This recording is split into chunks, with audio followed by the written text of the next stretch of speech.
Chosen one, there is a shift occurring within you, not loud, not sudden, but deep and undeniable. It is the kind of shift that can only happen when a man no longer seeks only to be powerful, but chooses instead to become present. Your high sexual energy, once roaring like untamed fire, has begun to quiet itself. Not to disappear, but to transform. It is becoming something rare, something sacred. You are no longer just a source of attraction, you are becoming a sanctuary. This awakening isn't about becoming soft, it's about becoming safe. Not in the sense of playing small or hiding your intensity, but in the way you offer something women have not found in the noise of the world. A space to exhale. You are realizing now that your energy has weight, and when held with reverence, that weight becomes a place of rest, a place of stillness. You are no longer pulling others into your storm. You are becoming the stillness in theirs. This sanctuary you're becoming is not built overnight. It rises brick by brick.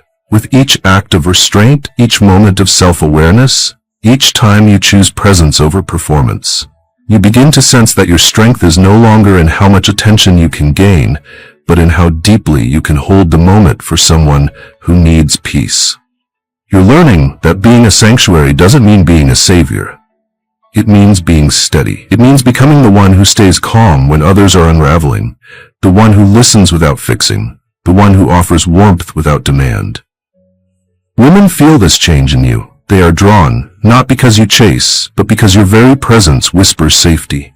It is not a performance. It is not charm. It is real. It is embodied. It is the kind of energy that allows them to take off their armor, not to be disarmed, but to feel at home. Your sexual energy is no longer scattered across fleeting encounters. It is gathering itself into something potent, something magnetic, something trusted.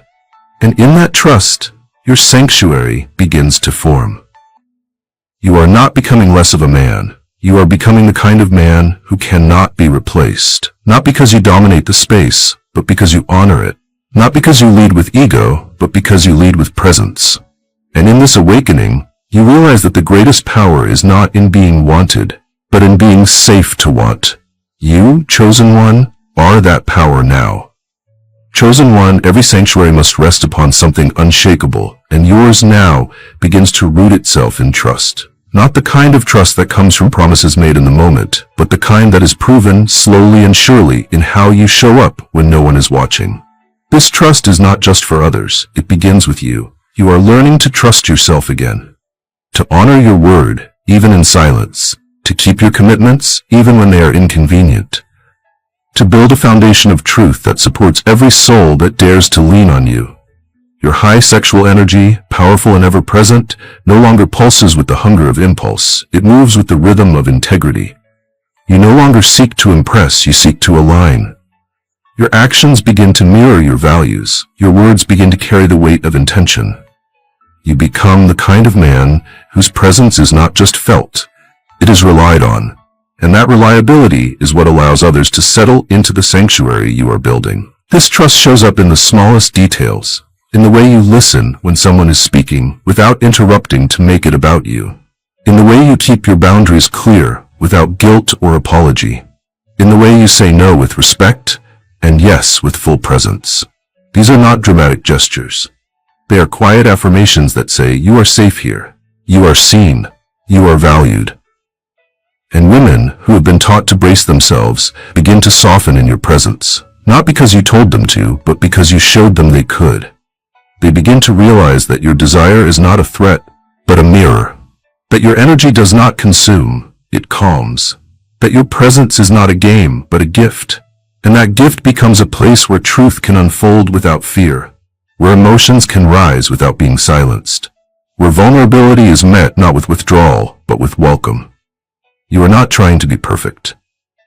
You are simply becoming honest, and that honesty, lived and repeated, becomes the ground upon which trust grows. You are not just attracting attention, you are earning faith, and that faith, chosen one, is what makes you not just desirable, but devotional. As this foundation of trust continues to settle into your bones, your sanctuary becomes stronger, not louder, not more decorated, just real. And in a world of illusions, there is nothing more powerful than that. Chosen one, your sanctuary is taking shape. Its foundation is trust, and now the walls begin to rise, not with stone or steel, but with compassion. Real compassion is not weakness. It is strength that listens. It is power that opens. It is intensity softened by empathy. And you more than ever are beginning to feel the shift from being a man who demands to be understood to one who offers understanding first.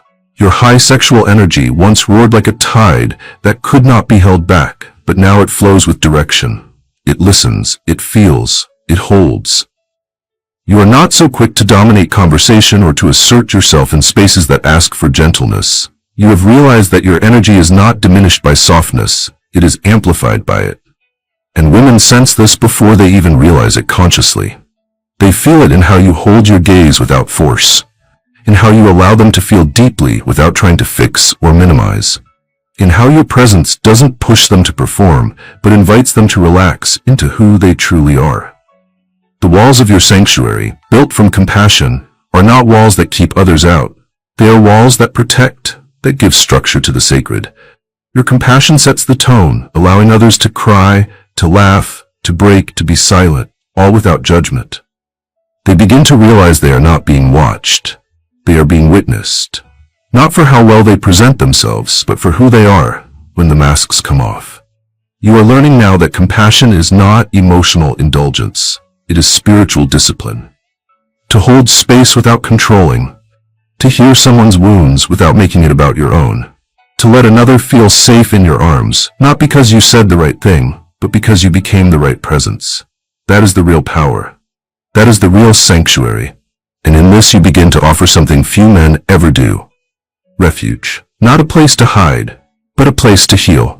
A place where feminine energy does not have to defend itself, where it does not have to prove its worthiness, where it can simply be messy, radiant, uncertain, wild, emotional, divine. And you, chosen one, hold that space not because you want to possess it, but because you honor it. This is your compassion turned into architecture. And every soul that steps within your sanctuary begins to feel that maybe, just maybe, they found somewhere sacred, somewhere rare, somewhere safe. Chosen one, every true sanctuary must have a gateway, a place where transition happens, a threshold between the chaos of the world and the sacredness of what is being built inside. And for you, this gateway is healing. You've become more than someone who offers comfort. You now hold the power to facilitate restoration, not by force, but by simply being who you are. Healing does not begin with advice. It begins with energy. And your energy, once scattered by unchecked desire, is now calm, centered, and inviting. It says, come as you are. It says, I will not shrink from your pain. It says, you don't have to be perfect to be worthy of peace. And this becomes the doorway through which others step into themselves. Not because you fix them, but because in your presence, they remember that they can face what they've been avoiding. You are now holding a frequency that not many can sustain. You are holding space where emotions aren't rushed, where truth is not edited, and where love is no longer confused with control. And women, who have walked through countless doors only to be turned away, minimized, or consumed, now walk through yours and find something they weren't expecting. Stillness that sees them. They find that your high sexual energy no longer projects onto them. It wraps around them like warmth, asking nothing in return. It doesn't pull. It doesn't push. It simply welcomes. And in that welcome, things begin to break open. Tears come without shame. Laughter rises from wounds long buried. Confessions are spoken that haven't been said aloud in years. Not because you demanded them, but because your spirit made it safe to release. And your eyes, your breath, your stillness, they all become part of that healing ritual. You are no longer trying to be impressive. You are trying to be present, and in doing so, you become unforgettable. Healing is messy.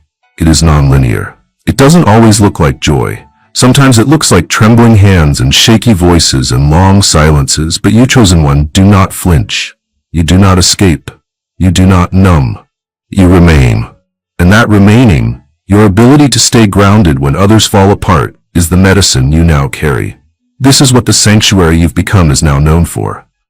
A place where healing doesn't have to be performed or explained. A place where it can simply happen, because you, through your devotion to your own growth, have become a living invitation for others to heal too. Not by who you once were, but by who you've decided to become. Chosen one, the sanctuary you are becoming continues to take root, not only in what you say or what you intend, but in how fully you show up. Now the sacred grounds beneath it begin to form, built not from effort, but from presence. And presence, true presence, is the art of giving your full self to the now, without apology or distraction. It is rare, it is radiant, and it is the reason why women, consciously or not, are drawn to stand on the grounds you've cultivated. There is a difference between being there and being here, and you, chosen one, are learning how to bridge that difference. You are no longer ruled by the past, no longer reaching into the future with anxious hands. You are rooted in now. When you speak, you are not scanning the moment for outcomes. You are resting inside the truth of your voice. When you listen, you are not waiting to reply. You are absorbing, holding space, letting another feel heard, not just responded to. This presence creates a field around you, invisible but undeniable. When others step near you, they feel something shift. Their breath slows. Their nervous systems respond.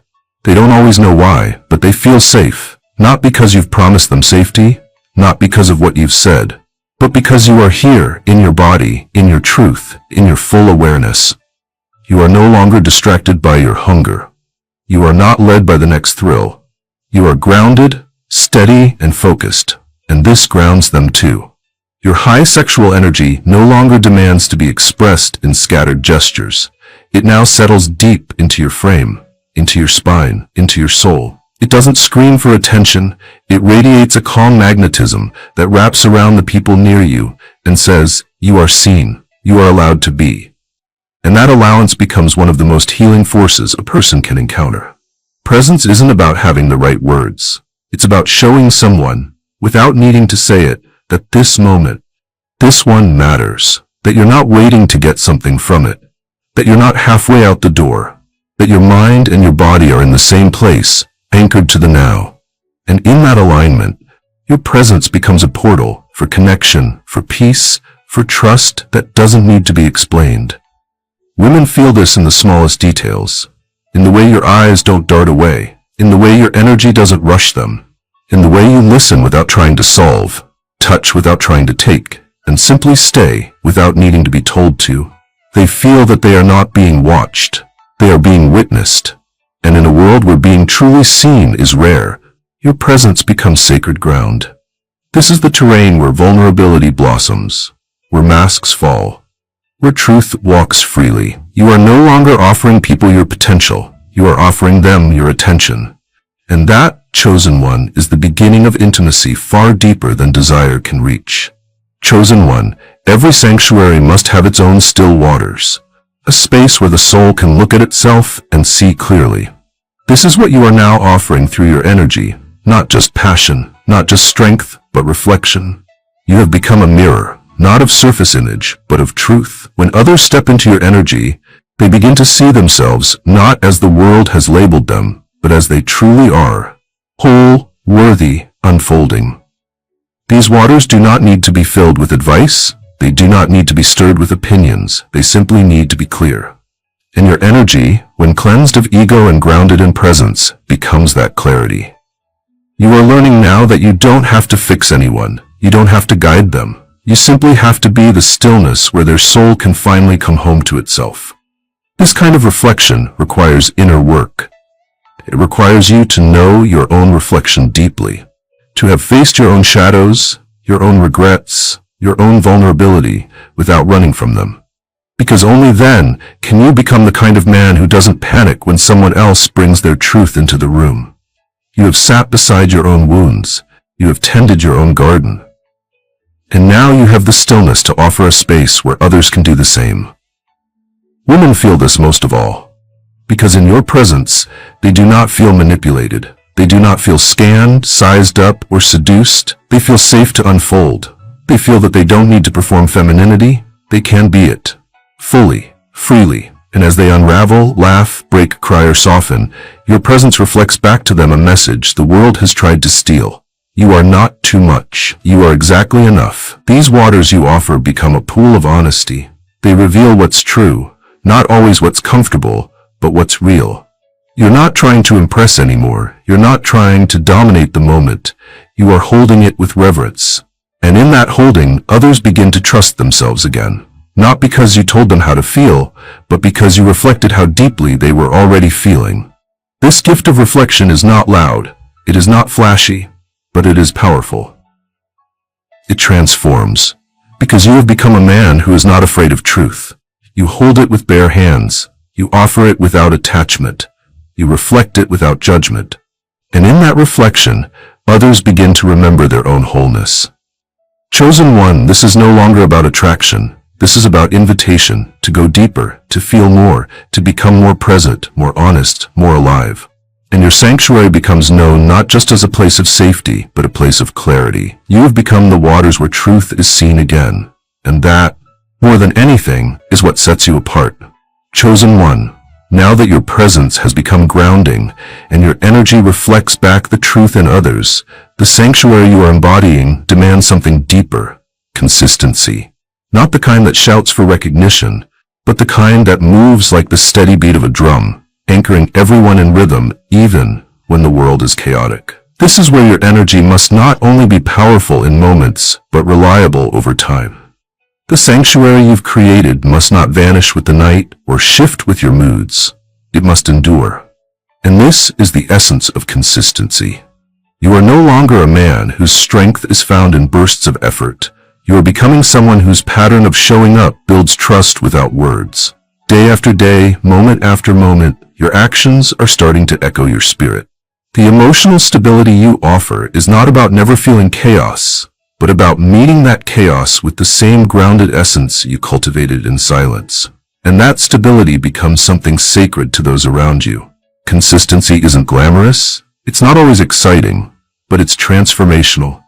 Anyone can make someone feel safe for an hour, but only someone truly devoted to his purpose, someone who has turned his high sexual energy into devotion, can make others feel safe across time. That is the gift you're now offering, not just presence, but ongoing presence. Not just attention, but enduring focus. Not just desire, but repeated care. And women, whether they speak it or not, feel this difference. They recognize when a man's words match his walk. Not once, but always. When he returns to the same truth he lives by, even when no one's watching. When he doesn't just impress in the beginning, but stays reliable through discomfort, misunderstanding, temptation, and time. This, more than any grand gesture, becomes your signature. You don't fade, you remain. And in a world where so many are conditioned to vanish, to betray, to break promises cloaked in charm, you become unforgettable, because you follow through. Your consistency begins with how you show up for yourself. The way you tend your health, your thoughts, your vision. The way you don't wait for motivation to do what you've committed to. The way you rise when you fall, not for approval, but because you've made a quiet promise to the man you're becoming. You are not ruled by impulse anymore. You are led by devotion. And that devotion is not fragile. It is not romanticized. It is real. You've learned to be steady in a world that spins. Chosen one, understand this. Anyone can be impressive for a moment, but only the rarest become dependable for a lifetime. Your consistency is not a personality trait. It is a spiritual discipline. It's the quiet force that allows others to breathe deeper because they no longer have to wonder if you'll be there. You are. You are the one who shows up, not just today, not just when it's easy, but again, and again, and again. Chosen one, what is a sanctuary if nothing inside it grows? You are not just a place of rest or reflection now. You are becoming fertile ground, a garden where transformation takes root. Your presence doesn't only offer shelter from the storm, it offers nourishment for the soul. People come near you, not just to feel safe, but to feel inspired. You have become more than dependable. You have become catalytic. This garden is born from your own willingness to grow. You haven't just carved out stillness, you've tilled the soil. You've dug into your patterns. You've questioned your old ways. You've sat in your own darkness until light became a habit, not a theory. And now, because of that, others feel that when they are near you, they grow too. You are not dragging anyone forward. You are simply rising in such a way that they cannot help but rise with you. You see now that your high sexual energy, when directed inward, becomes a creative force unlike any other. You build with it. You learn with it. You expand from it. It becomes the power that tends your inner life, waters your vision, and fuels your ability to cultivate space for others to evolve beside you. Growth doesn't just happen through advice or information. It happens through example. And your example is loud, even when you don't speak. You are no longer interested in surface connection. You want those who enter your space to be better because they met you. Not because you demanded they change, but because your integrity, your discipline, and your joy made them want to. In this garden, people learn how to breathe again. They remember how to dream. They begin to see possibilities for themselves they had long forgotten. And you, quietly and patiently, tend to this growth without needing credit.